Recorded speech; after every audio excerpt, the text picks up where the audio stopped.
Popol, le podcast politique qui donne la parole aux femmes. Every time I look down on this timeless town, whether blue or gray be her skies, whether loud be her cheers or whether soft be her tears, more and more do I realize that.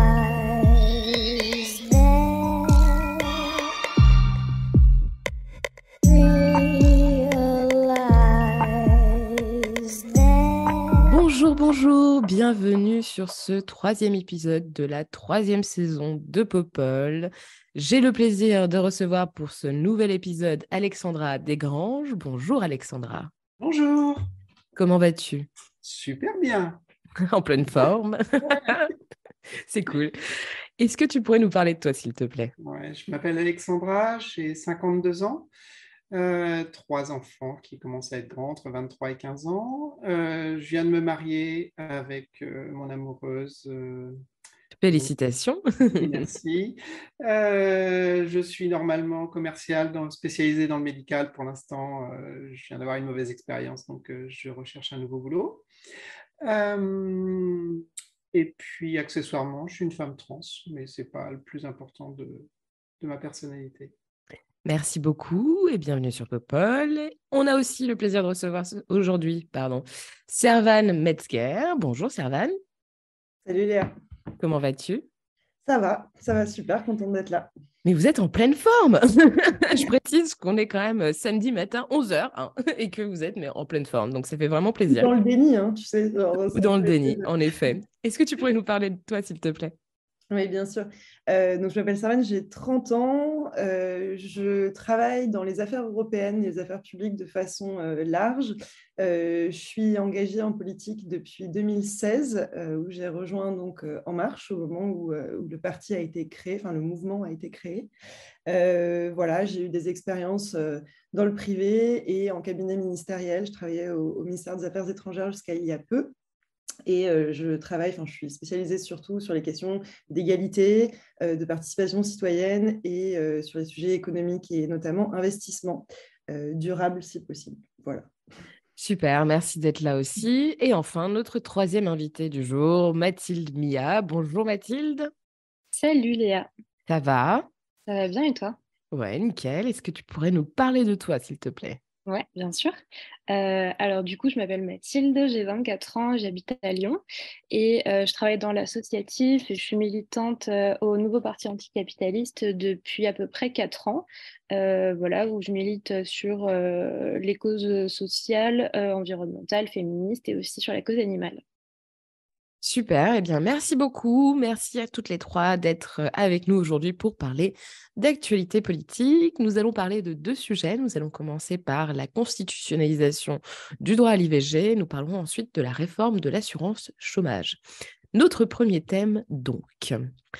Le 24 novembre dernier, les députés ont adopté une proposition de loi en faveur de l'inscription du droit à l'interruption volontaire de grossesse dans la Constitution. Ce texte, présenté par le groupe des députés de la France Insoumise, a été adopté en première lecture à une très large majorité avec 337 voix. Après 8 heures de débat, perturbés par des tentatives d'obstruction de la part des députés RN et de certains et certaines députés LR, les députés de la NUPES et de la majorité présidentielle sont arrivés à trouver un accord sur la formulation suivante afin de modifier l'article 66 de la Constitution. 2 points, ouvrez les guillemets, la loi garantit l'effectivité et l'égal accès au droit à l'interruption volontaire de grossesse. Mais ce vote n'est qu'une première étape, car le texte doit désormais être adopté dans les mêmes termes par les sénateurs et les sénatrices, ce qui n'est clairement pas acquis, et il devra ensuite être soumis à référendum. Ainsi, la modification de la Constitution ne pourra être effective que si le oui le remporte. Or, il est important de savoir que depuis 1958, aucune proposition de loi constitutionnelle n'a abouti.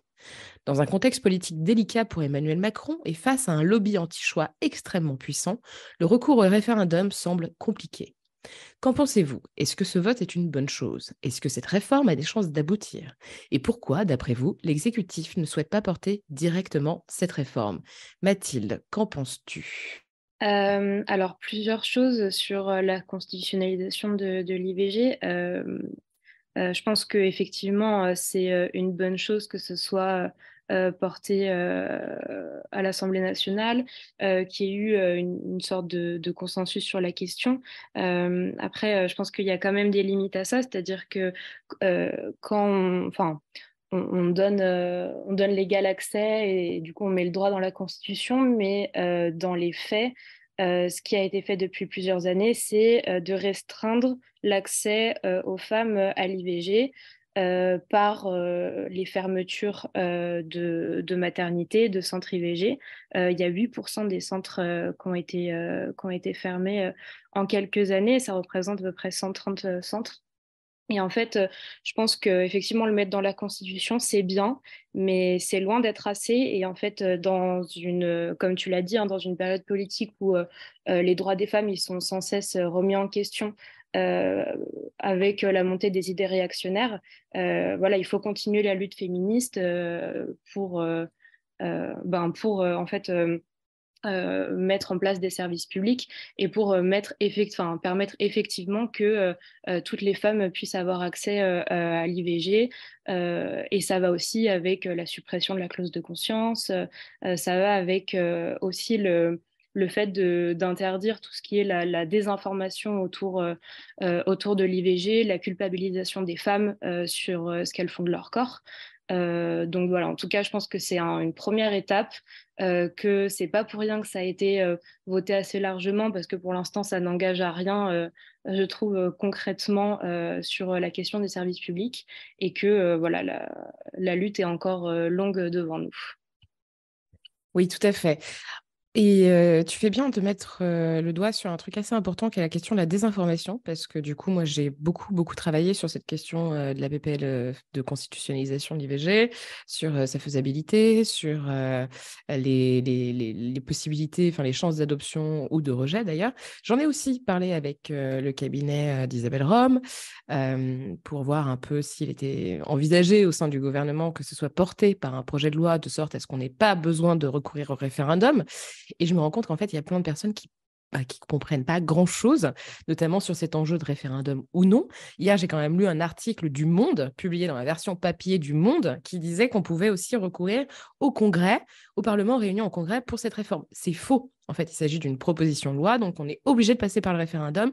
C'est les règles, c'est comme ça. Et ça, personne n'en parle vraiment. Personne ne comprend vraiment ce que ça implique. Et j'ai vu aussi, lorsque le texte a été adopté donc dans l'hémicycle, le nombre de députés, notamment de la France Insoumise, mais pas que, qui disaient « Ah bah génial, c'est bon, le droit à l'IVG est dans la Constitution ». Mais vraiment, c'est très, très inquiétant. Donc si on voit à quel point déjà la communication, la pédagogie autour de cette thématique, ne serait-ce que dans la réforme de ce droit et dans le fait de vouloir inscrire dans la Constitution, est aussi compliquée et bancale, moi, je m'inquiète très, très, très, très fortement sur la campagne de désinformation, effectivement, qu'il pourrait y avoir pendant, et avant, surtout, pardon, le potentiel référendum. Alexandra, toi, quelle est ton analyse sur cette question ? Alors déjà, personnellement, je trouve que c'est un point qui est hyper important. On voit ce qui se passe aux États-Unis. Bon, tout le monde est au courant que ce droit est remis en cause aux États-Unis. Et je pense qu'effectivement, c'est tellement important que le fait de le mettre dans la Constitution est un garde-fou. Alors, c'est un garde-fou, je dirais, on se prévient quand même aujourd'hui contre l'arrivée au gouvernement du RN qui pourrait, qui à mon sens, hein, est aujourd'hui le parti ou le groupe de députés qui pourrait remettre ce droit en cause. Et je trouve ça assez inquiétant que tout le monde... c'est-à-dire que tout le monde voit le truc arriver, quoi. Et moi aussi, je vis à Versailles et je pense que si on fait un sondage dans ma rue, bon nombre de personnes seraient contre le droit à l'avortement. Voilà, donc je pense que c'est important de le constitutionnaliser, effectivement. Effectivement, j'ai fait la même analyse que toi, hein, sur certaines débilités, style ça va passer au Congrès ou des choses comme ça. Et en ce qui concerne le référendum, là vraiment, j'ai un gros doute. Enfin, j'ose espérer que, vu le contexte actuel, les gens vont vraiment voter pour et répondre à la question. Et je pense que si les gens répondent effectivement à la question, le référendum passera et ça sera très bien. Maintenant, le problème, c'est est-ce que les gens vont répondre à cette question? Est-ce que le référendum va être institutionnalisé, enfin, détourné de sa fonction? Et c'est toujours ça le gros risque. Et donc, je pense qu'il faut faire un maximum, enfin, sécuriser au maximum l'arrivée de la constitutionnalisation de l'IVG. Et donc, si ça peut passer hors référendum, moi, j'en serais la plus heureuse. Et j'espère fortement que le Sénat va valider tout ça. Donc, voilà. Et puis, je pense qu'on fera un deuxième tour sur le sujet, donc j'aurai un petit truc à ajouter après. Merci beaucoup, Alexandra. C'est vrai qu'il y a aussi... là où moi, je pense qu'il y a un risque sur la question du référendum, c'est que... Hors tentative de plébiscite de la part de Macron qui pourrait effectivement foirer et on se retrouve avec une espèce d'instrumentalisation d'un des droits fondamentaux et Dieu sait qu'ils sont peu nombreux pour les femmes pour peut-être essayer de s'asseoir une certaine légitimité politique qui a été quand même très très mise à mal durant les dernières élections, avec un vote par défaut, avec une assemblée qui n'est plus, où la majorité absolue n'est plus en place, etc. Donc je pense qu'il y a effectivement ça, mais il y a aussi le fait que depuis le mariage pour tous, les vrais réacs se sont vraiment structurés en fait.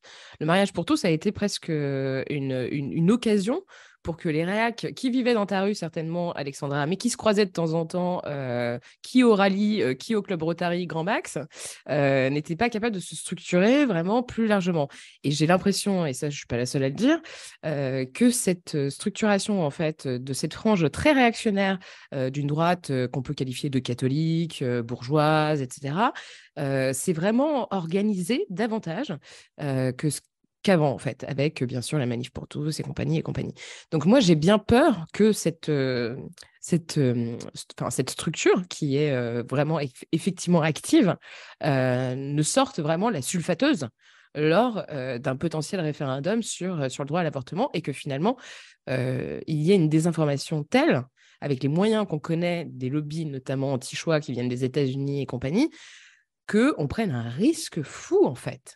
Et la question, ce serait, quelle est la conséquence d'un non à l'inscription de l'IVG dans la Constitution, politiquement et sociétalement? C'est-à-dire que, d'une part, alors ça foirera, il n'y aura pas d'IVG dans la Constitution, certes, mais quel message ça envoie?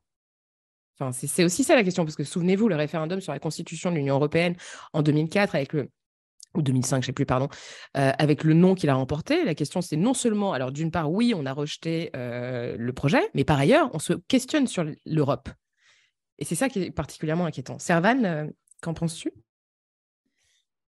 Je suis bien contente que tu conclues sur l'Europe, puisqu'avec mon tropisme, je vais forcément en parler un petit peu, mais peut-être avant de revenir sur ce que vous disiez, qui est extrêmement intéressant sur le risque en fait, de ce débat-là, j'aimerais juste dézoomer un tout petit peu et rappeler le truc. Pour l'instant, c'est donc le projet de loi constitutionnelle de Mathilde Panot. Donc, en effet, il a été voté très largement par tout le monde, par tout le monde évidemment, sauf le RN et les LR.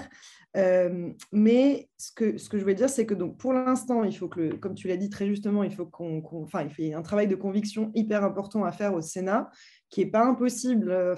Pour le coup, il nous avait manqué que 17 voix le 19 octobre dernier pour potentiellement faire passer un texte assez similaire. Donc, de Mélanie Vogel, ouais. Exactement. Donc, 17 voix, ce n'est pas énorme. Donc, ce travail de conviction, il est faisable pour arriver au référendum si la question se pose. Si on est sur un projet de loi gouvernemental, en effet, on passera directement au Congrès. Moi, j'ai tendance à penser, et je suis juriste de base, qu'en fait, toucher à la Constitution, c'est quand même pas complètement anodin. Donc, il faut vraiment prendre le temps, en fait, de faire ça, d'avoir un débat de fond avec les risques que ça comporte aussi. Peut-être juste dézoomer très rapidement aussi, mais c'est un sujet français et c'est aussi un sujet européen. Quand on a, on sait quelles sont les restrictions qu'il y a actuellement en Pologne, qui d'ailleurs ont beaucoup touché les femmes ukrainiennes qui ont dû fuir pendant le conflit. Voilà, ça a été un vrai sujet. On a évidemment le sujet de Malte. Il y a eu en juillet dernier, le Parlement européen a voté une résolution proposant d'inscrire le droit à l'IVG dans la Charte des droits fondamentaux de l'Union européenne.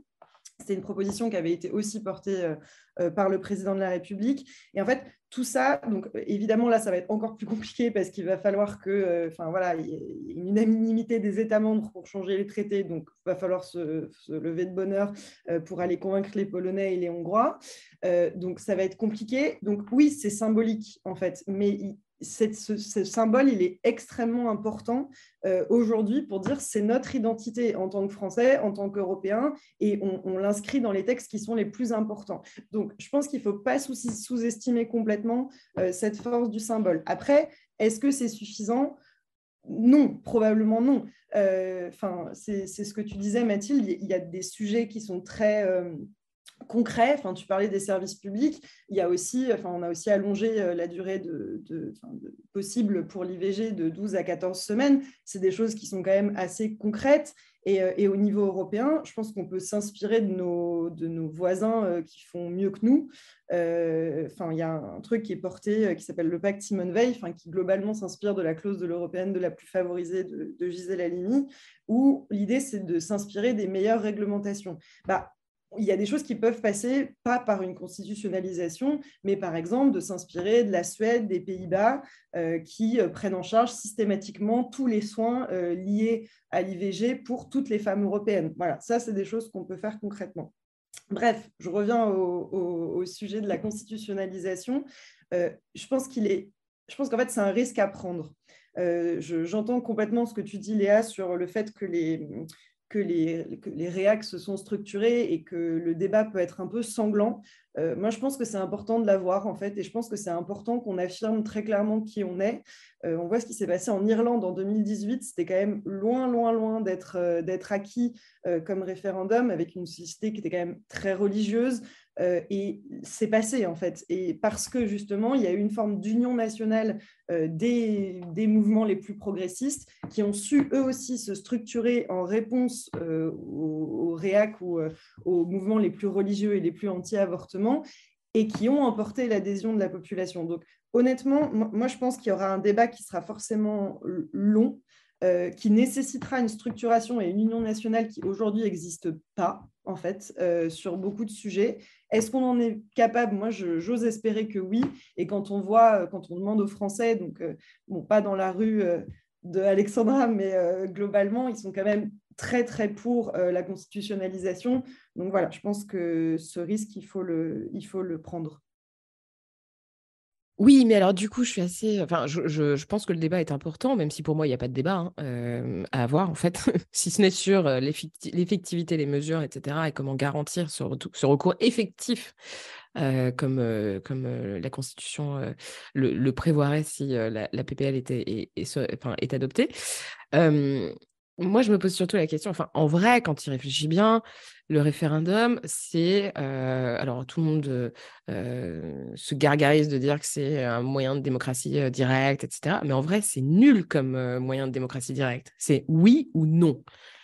Est-ce que sur, un certain nombre de sujets, notamment qui concernent les droits humains, les droits des femmes, les droits des personnes minorisées, etc., il ne serait pas inintéressant, ou intéressant plutôt, d'avoir une véritable enceinte délibérative où on pourrait effectivement discuter et pas juste de débarquer avec oui, non, et des gugus qui viennent nous monter la tête dans la rue, qui nous courent après dans les cliniques ou dans les hôpitaux où on essaie d'avorter, qui font déjà de la désinformation en ligne, etc.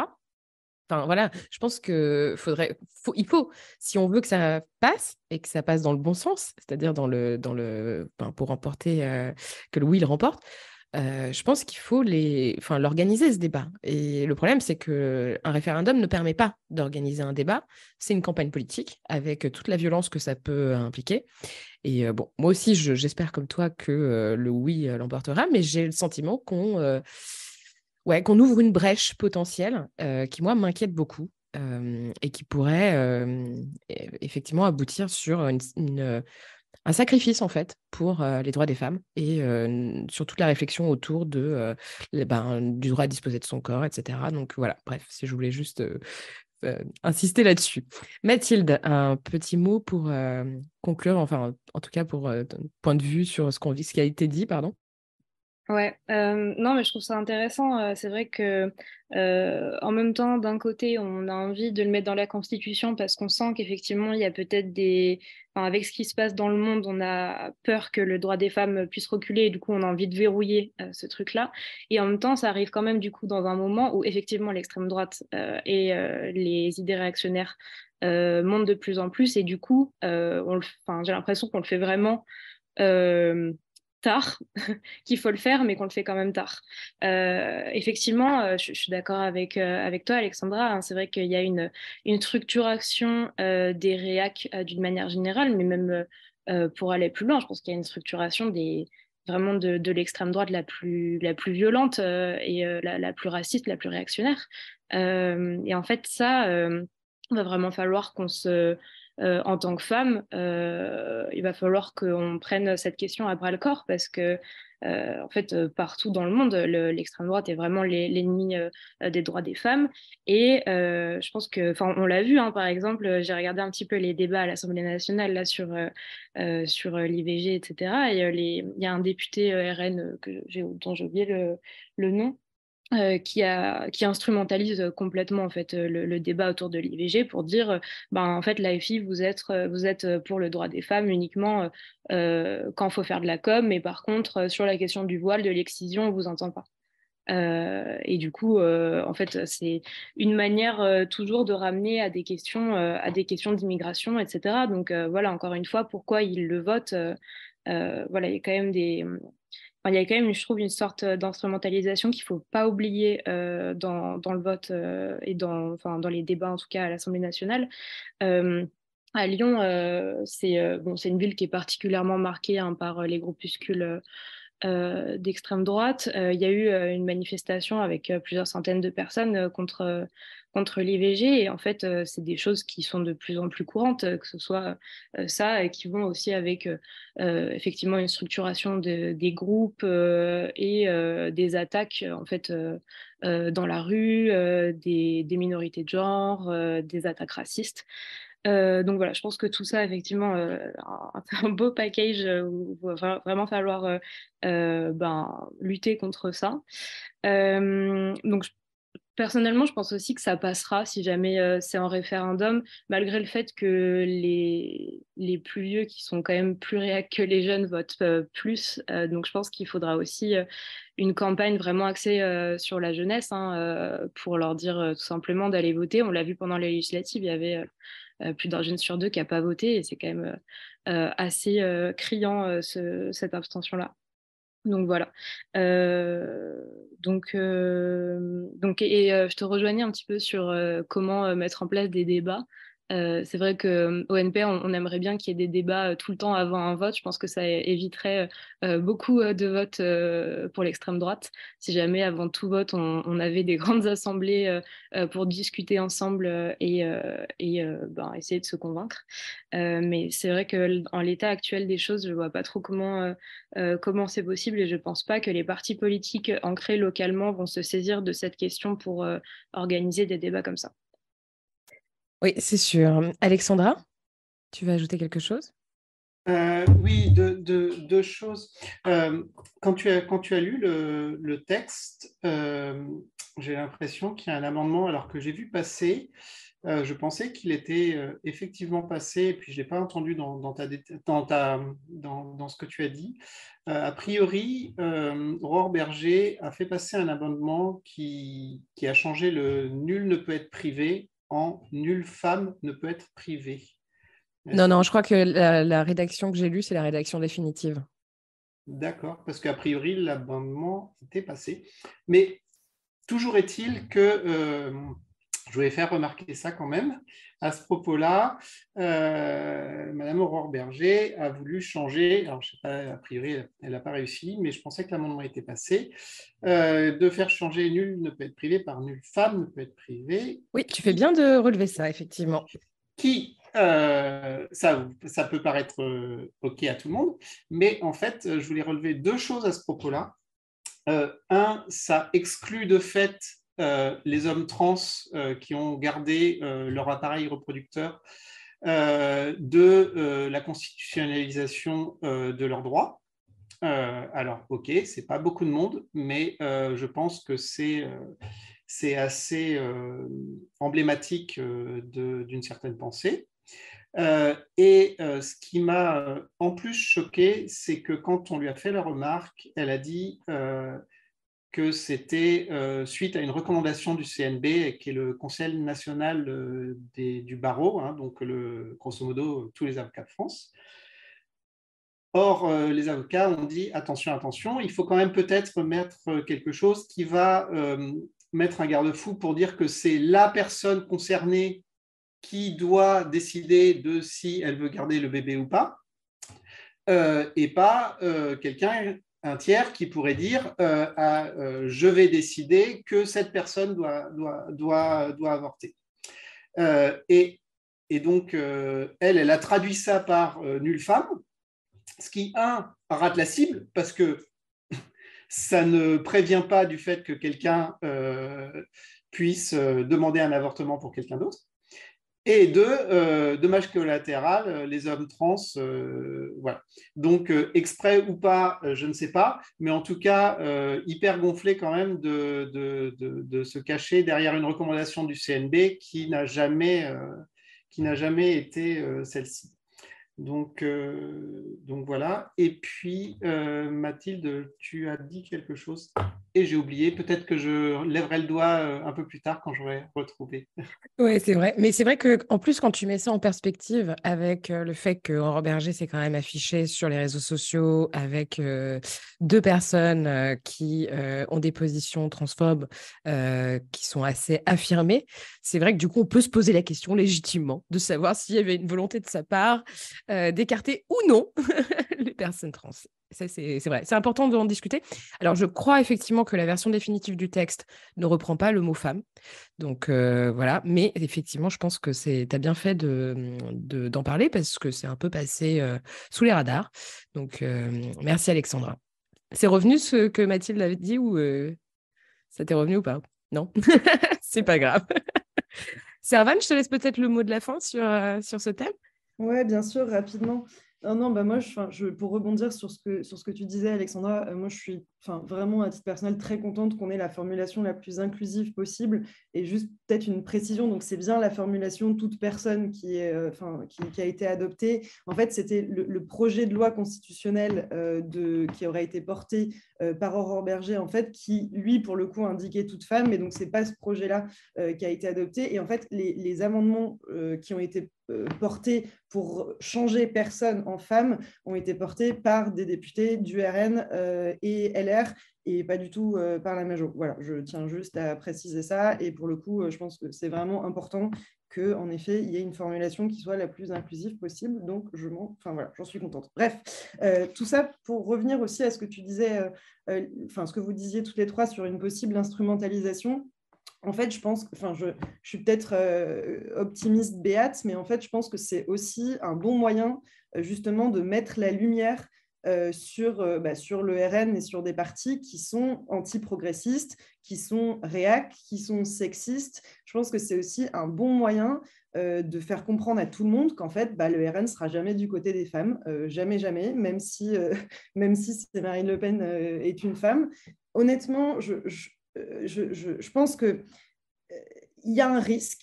Ce risque, il faut le prendre, c'est ce que je te disais, mais ça sous-entend aussi, et je pense que c'est très juste ce que tu disais, Mathilde, sur la mobilisation des jeunes. En fait, il faut vraiment qu'on arrive à faire une campagne qui aille dans le même sens, qu'on ne refasse pas l'erreur qu'on a faite pour le référendum sur la Constitution européenne, parce qu'on s'était divisé. La question, c'est est-ce que là, on est capable de se mettre tous ensemble et justement de renverser le truc pour mettre la lumière sur les réacs et de leur dire genre, est-ce que vous êtes vraiment sûr que vous êtes du bon côté de l'histoire? Et moi, franchement, je pense qu'on en est capable. Il faut juste qu'on se le montre. Après, je vais juste revenir sur ce qu'on disait sur les débats citoyens. C'est toujours bien, en fait, qu'il y ait des débats. Mais je vais reprendre ce que tu as dit, Léa. En fait, sur l'avortement, il n'y a pas de débat. En fait, tu vois, autant sur l'euthanasie, sur la fin de vie, c'est ultra légitime d'avoir des assemblées citoyennes qui se réunissent pour que le sujet soit vraiment porté au fond, creusé. Mais là, on est sur juste une validation de quelque chose qui est déjà dans la loi et qu'on souhaite simplement protéger. Donc, de ce point de vue-là, est-ce qu'un projet de loi constitutionnelle qui serait porté par le gouvernement, qui du coup passerait au Congrès, serait plus simple? Oui, peut-être. Genre, je pense qu'il ne faut pas se l'interdire. Pourquoi pas y réfléchir? Mais voilà, dans un premier temps, montrons qu'on est quand même tous, en tout cas, tous et toutes du bon côté de l'histoire et qu'il y en a qui ne le sont pas. Voilà. C'est clair. Non, après, c'est vrai que sur le principe même, il n'y a pas de débat. Là où on pourrait éventuellement, tu vois, prévoir des discussions, c'est sur les modalités pratiques, sur l'augmentation des moyens, notamment des soignantes et des soignants, savoir comment élargir aussi la pratique de l'IVG à d'autres professionnels de santé en dehors des sages-femmes où il y a une expérimentation, etc. Enfin bon, bref, c'est aussi ce type de débat qu'on pourrait éventuellement avoir. Mais oui, sur le principe, je pense qu'on est bien d'accord. Vas-y. Ouais, non, je voulais juste dire, et ça, en fait, on n'a pas besoin de la constitutionnalisation pour le faire. Et donc, ça, c'est vraiment quelque chose qui est important pour moi, c'est de dire on continue, que ce soit au niveau français ou au niveau européen, à défendre des choses sans avoir forcément besoin d'une constitutionnalisation, même si elle est absolument nécessaire. Voilà, ça doit être mené de front, je crois. Merci beaucoup à toutes les trois d'avoir partagé vos réflexions sur cette question. Alexandra, tu voulais ajouter quelque chose? Vas-y, Ouais, je t'en prie. une petite utopie, en fait.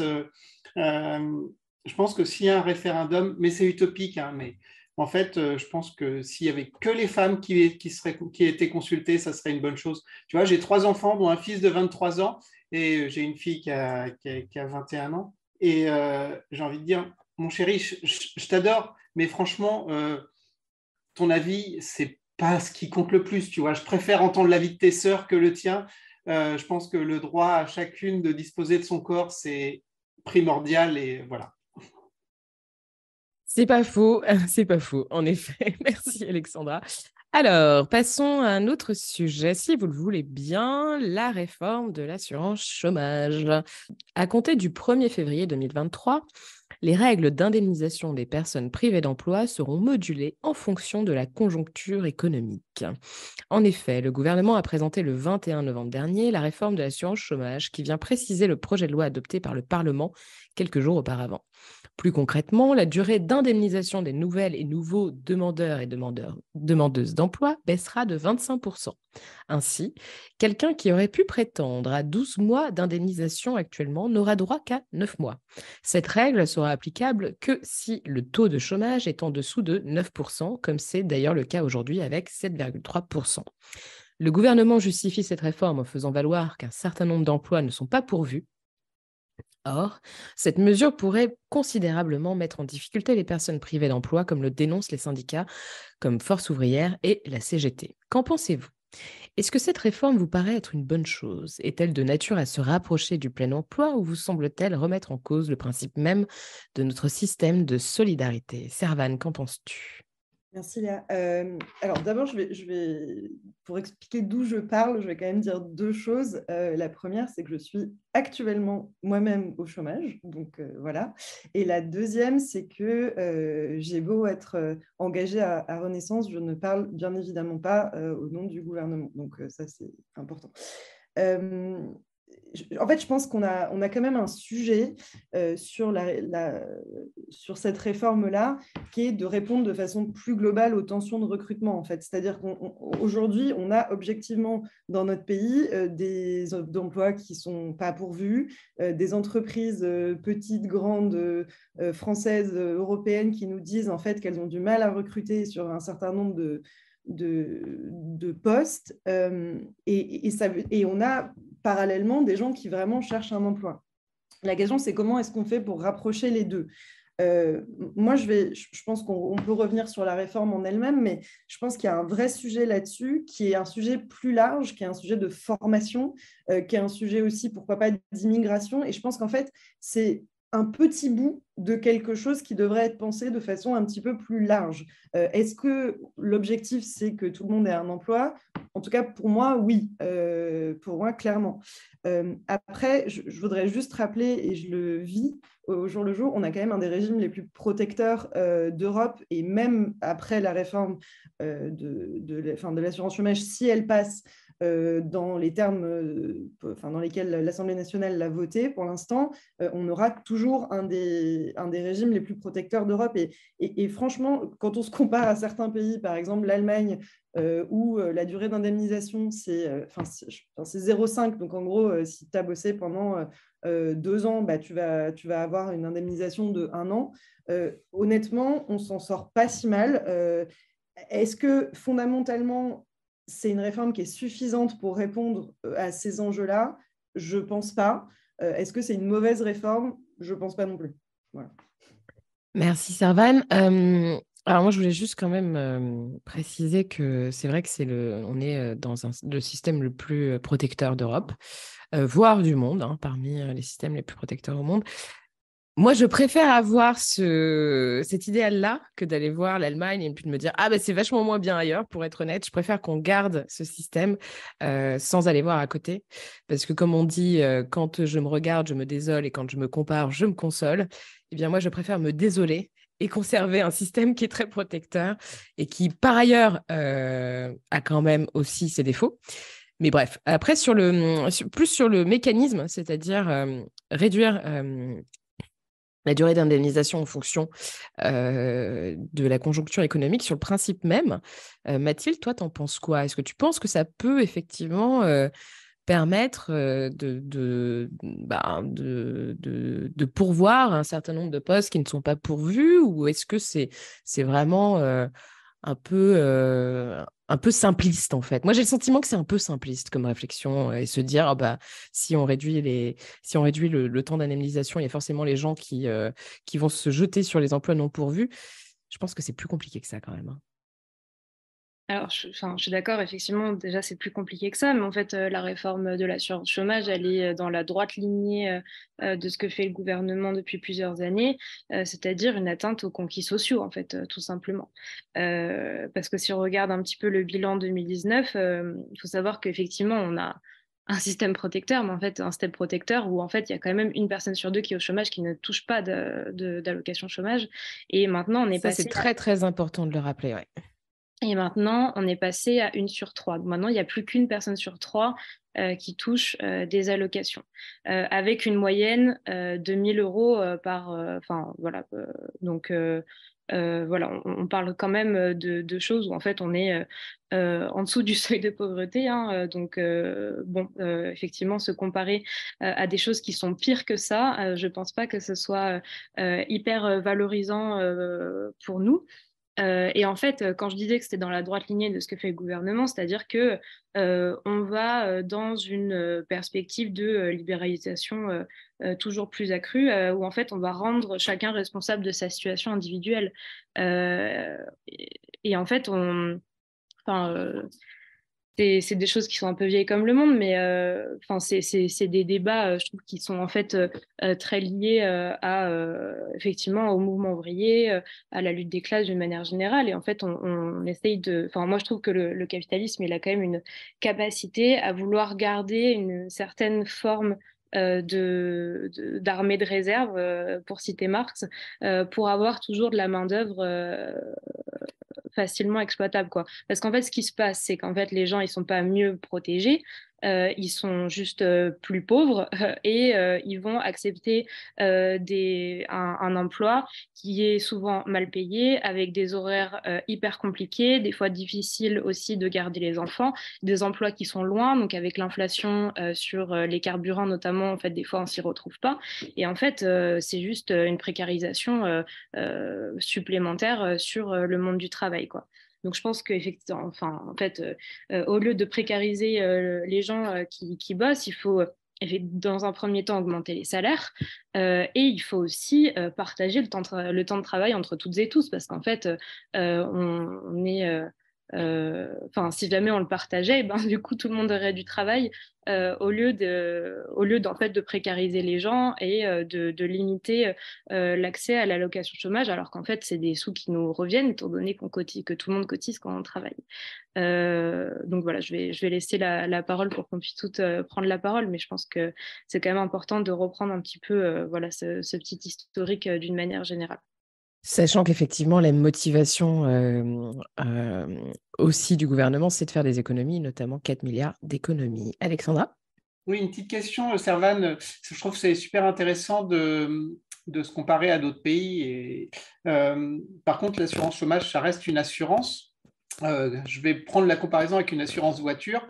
Tu vois, je fais, OK, moi, quand j'ai un accident de ma faute, c'est pas remboursé. Oui, mais OK, si j'ai payé moins pour être au tiers, donc la question, c'est aussi de savoir quel est le coût quand on s'assure par rapport aux bénéfices qu'on a après. Et donc ça, je ne suis pas certaine que l'Allemagne ait des coûts qui soient égaux aux nôtres en termes de je paye quand je travaille. Ça, c'est la première chose. La deuxième chose, c'est ce qui risque de se passer, c'est que mécaniquement, les gens qui sortent de l'assurance en elle-même, c'est-à-dire qui ne touchent plus d'argent, en fait, ils ne s'actualisent plus. Donc, en fait, ça devient des chômeurs invisibles. C'est-à-dire que ça fait baisser le taux de chômage parce qu'ils sont sortis du système parce qu'ils ne touchent plus rien. Mais ça reste des chômeurs. Donc, ça risque effectivement de faire baisser les statistiques du chômage, mais pas faire baisser le nombre de chômeurs. Et donc, effectivement, on risque de jamais repasser au-dessus des 9%. Et la troisième chose, c'est que je pense que effectivement, ça risque de créer, d'amener à la baisse les salaires des personnes les moins qualifiées. Et je pense qu'il faudrait largement diminuer les charges de manière à ce que le retour à l'emploi soit du gagnant-gagnant et qu'on puisse avoir des emplois correctement payés avec des charges diminuées pour qu'à l'arrivée, tout le monde s'y retrouve. Ensuite, sur la diminution, je pense que en fait, la seule réforme toute seule n'est pas idéale, mais si elle est accompagnée de plein de mesures qui permettent effectivement que les gens qui recrutent efficacement et à moindre coût et en donnant des salaires qui sont dignes de ce nom, les gens retourneront beaucoup plus facilement au travail et ça sera gagnant-gagnant. Oui, c'est vrai que la question des salaires, c'est aussi un enjeu clé. Alors, bien sûr, sans grande surprise, le MEDEF a accueilli avec beaucoup d'enthousiasme cette réforme, sans pour autant parler de la responsabilité des patrons dans le recrutement et dans les offres proposées par les différents secteurs. Servan, est-ce que tu veux compléter peut-être sur cette question ?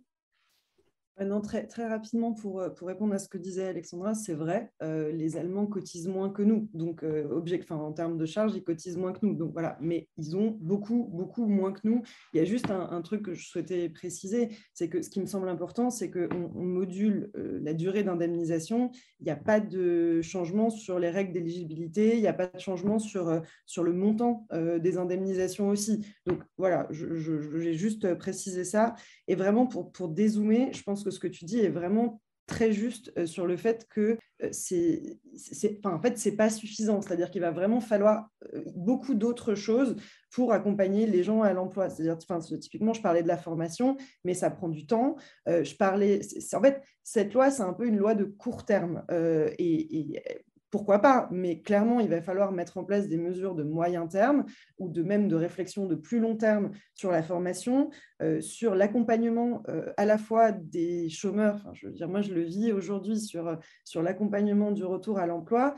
Heureusement que je n'ai pas les deux pieds dans le même sabot, parce qu'on n'est pas forcément extrêmement aidé. Donc, il y a cette réflexion-là. On peut même avoir un cadre plus global sur l'immigration, de comment est-ce qu'on replace tout ça dans une perspective de plus long terme. Voilà. Donc, en ça, je suis parfaitement d'accord. Merci Servan. Mathilde, je te laisse peut-être conclure sur cette question, s'il te plaît. Ouais, tout à fait. Alors déjà, je voulais revenir un petit peu sur, en fait, effectivement, les indemnités vont baisser. Parce qu'en fait, avant, on prenait en compte toute la période, on prenait en compte uniquement les jours travaillés. Maintenant, on va prendre en compte des périodes en faisant des moyennes avec des jours non travaillés. Donc, en fait, il ne faut pas un master en mathématiques pour juste comprendre qu'on va perdre de l'argent. Euh, avec déjà des indemnités moyennes qui, comme je le disais tout à l'heure, ne sont pas du tout exorbitantes. Donc en fait, ça pose vraiment problème sur en fait, des réformes qui font uniquement gagner des... Enfin, en fait, on se fait de l'argent sur des gens en les précarisant, avec tout un discours autour sur l'assistanat, etc. Alors qu'en fait, comme je le disais encore tout à l'heure, hein, c'est de l'argent qu'on cotise nous, quoi, quand on travaille et qui nous revient de droit. Voilà, c'est quand même une offensive contre le monde du travail de manière générale et quelque chose qui ne va pas créer de l'emploi, mais uniquement des personnes pauvres. Et oui, et je suis d'accord, c'est vrai que la question de l'assistanat est importante et j'ai le sentiment qu'on a quand même cette culpabilisation qui est assez ahurissante. Et il y avait un autre élément qui était intéressant, j'avais écouté, je crois que c'était sur France Info, dans Les Informés, me semble-t-il. Je ne sais plus qui disait ça, mais c'était très intéressant parce que la personne faisait remarquer qu'il y a aussi un enjeu de bassin d'emploi et un enjeu local qui n'est pas du tout pris en compte dans cette réforme. C'est-à-dire que le taux de chômage à Paris par rapport au taux de chômage au fin fond de la Creuse, il est peut-être nécessaire de moduler en fonction en fait, des réalités locales et des tensions, qu'elles soient économiques et aussi sur le marché de l'emploi. Donc ça, c'est aussi un élément assez important et je trouvais que c'était une critique assez juste. Servan, tu voulais ajouter un mot? Juste un mini point là-dessus, c'est très très vrai. En fait, ce que tu dis, c'est comment est-ce qu'on calcule selon les bassins d'emploi. Voilà, tu peux avoir typiquement à Versailles du plein emploi, là où à Lyon, tu ne vas pas en avoir. Donc ça, c'est vrai. Juste, je voulais préciser que tu as des discussions en ce moment avec les partenaires sociaux qui vont aussi faire normalement évoluer la gouvernance de l'assurance chômage potentiellement en ce sens. Donc je pense qu'il faut aussi que ces discussions servent à ça, à ce que ce ne soit pas juste des chiffres et une conjoncture qui peut être complètement désindividualisée. Donc voilà, je voulais juste préciser ça. C'est pas exclu que ce soit pris en compte, quoi. Oui, tout à fait. C'est vrai qu'à l'heure actuelle, les négociations ont été ouvertes. Pas forcément dans un contexte très favorable, mais affaire à suivre, effectivement. Merci beaucoup à toutes les trois d'être venues sur ce Popol, ce nouvel épisode de Popol. Je vous donne maintenant la parole pour partager ce que vous aviez envie de partager avec nous. Alexandra, de quoi souhaitais-tu nous parler, s'il te plaît? Alors, en fait, c'est un sujet à tiroir. Là, il y a Aymeric Caron, dont je partage pas forcément les méthodes ni les paroles, mais bon, je suis végétarienne. Avec ma femme, on est végétarienne toutes les deux.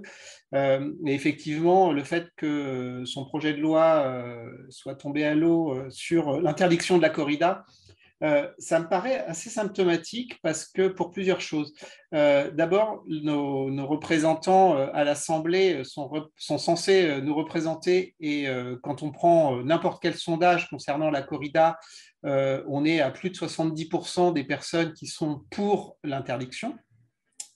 Donc, à un moment donné, on a un problème là entre la représentativité et la réalité des personnes représentées. Et donc, je me demandais comment ça se faisait. Et en fait, ce qui se passe, c'est que quasiment personne va refuser de voter pour son candidat aux prochaines élections parce qu'il n'aura pas voté ce projet de loi. C'est-à-dire que, en fait, les gens disent « bah ouais, je suis contre, mais je ne vais pas me mobiliser contre ». Donc, ça ne me touche pas personnellement. Donc, les gens que ça touche personnellement, c'est-à-dire qui sont pro-corrida, ah oui, clairement, si leurs députés votent une telle loi, ils ne vont pas leur redonner leur voix après. Par contre, les gens qui sont en fait assez loin de la corrida sont contre, mais ne vont pas se mobiliser en disant ok, t'as pas voté ce projet de loi, je voterai pas pour toi la prochaine fois. Donc on a vraiment en fait un individualisme sur certains sujets. Ok, ça me touche pas de si près que ça, donc grosso modo j'ai un avis, mais je m'en fous un peu à l'arrivée. Et on retrouve ça sur vraiment plein de choses où les gens ont des avis, mais se mobilisent assez peu. Et ça ressurgit aussi sur le taux de participation aux élections, etc. C'est-à-dire que je pense que la France, plein de gens parlent dans les bars, etc., en famille de politique, mais quand il faut se mobiliser, agir, rentrer dans une association, etc., il n'y a plus personne à l'arrivée. C'est pas faux, effectivement, ouais. En effet. Et puis il y a aussi, je trouve, ce délitement presque de la prise en compte de l'intérêt général. Et pourtant, on est quand même à une période de l'histoire où il faut remobiliser pour avoir conscience du commun qui nous entoure, des communs qui nous entourent et de comment on se mobilise ensemble pour améliorer cette société dans laquelle nous vivons et qui est loin d'être parfaite. Et ensuite, tu vois, juste un petit truc, le militantisme, c'est, je te donne un exemple qui est le nôtre. Voilà, on vit à Versailles, rue de la Paroisse, les gens sont habillés en Cyrillus, vont à la messe tous les dimanches avec les 7 enfants derrière. Je caricature presque.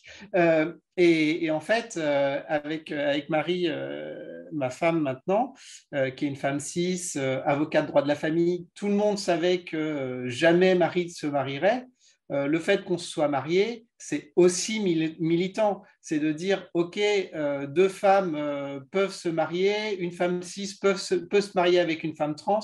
Tu vois, bon, ça va pas changer radicalement notre vie, tu vois, mais à un moment donné, on dit, OK, les femmes lesbiennes sont des personnes comme les autres, les femmes trans, enfin les personnes trans sont des personnes comme les autres, complètement intégrées dans la société et même droit pour tout le monde, etc. Voilà, je pense que c'est important de militer aussi dans son quotidien si on veut faire changer les choses et pas juste râler dans son coin.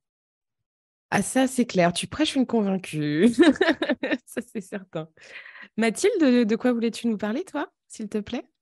Alors, je voulais vous parler d'une association qu'on a créée avec des amis il y a à peu près 1 an. Une association qui s'appelle La Toile, du coup, qui est basée à Lyon et où on aimerait ouvrir un accueil de jour pour les femmes, les personnes transgenres et non-binaires en situation de grande précarité, du coup, sur Lyon, parce que on se rend compte que la plupart des lieux d'accueil sur la métropole de Lyon qui sont mixtes, en fait, ils sont presque exclusivement fréquentés par des hommes et du coup, il peut y avoir des cas de violence sexiste et sexuelle dans ces lieux-là. Et donc, voilà, on aimerait ouvrir un accueil de jour. Donc, l'association, elle s'appelle La Toile.